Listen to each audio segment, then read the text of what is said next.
হ্যাঁ তো বন্ধুরা কেমন আছো? আমি তো ভালো আছি, আশা করি তোমরা সবাই ভালো আছো। আর দেখো আমার দাদা যখন বাইরে গেল, আমার ছেলে কি কান্না, কারণ দাদা বাইরে চলে যাচ্ছে, আমার হাজব্যান্ড গেছিল দাদার সাথে, তাই আমার ছেলে দাদা চলে গেল। আর তখন কি কান্না কেঁদে কান্নাতেই পাচ্ছিলাম না। তখন বাড়ি ছেড়ে দিয়েছে, ও এত চিৎকার মানে বলার মতো না। যখন দাদা গেছে সবাই কান্নাকাটি করছিলাম, কিন্তু ওর জন্য সবাই মন খারাপ হয়ে গেছিল। দাদু 1 বছর পরে আসবে, তাই আমাদের সবারই মন খারাপ, আমরা সবাই কান্না করছিলাম।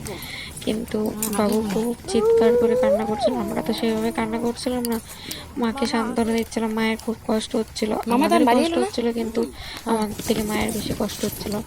তাই আমার ভিডিও যদি ভালো লাগে শেয়ার করবে, কমেন্ট করবে, আমার পাশে থাকবে, আর প্রচুর প্রচুর শেয়ার করবে। সবাইকে বলবে একটু সাবস্ক্রাইব করতে, প্লিজ প্লিজ প্লিজ। আর দেখো আমার দাদা বাইরে গেছে, আর মানে ইন্ডিয়ার বাইরে, খুব কষ্ট হচ্ছে দাদার জন্য। আবার যখন বাড়ি আসবে তখন খুব খুশি হব, তোমাদের কাছে সেই ভিডিও শেয়ার করব। দাদা যেদিন আসবে আমরা আনতে যাবো দাদাকে। আশীর্বাদ করো সবাই যেন আমার দাদা বাইরে থাকে, ভালো থাকে, সুস্থ থাকে। আর যেখানেই থাকুক না কেন সবাইকে আমি বলি সবাই যেন ভালো থাকে, সুস্থ থাকে, বাবা মার কোল জুড়ে থাকে।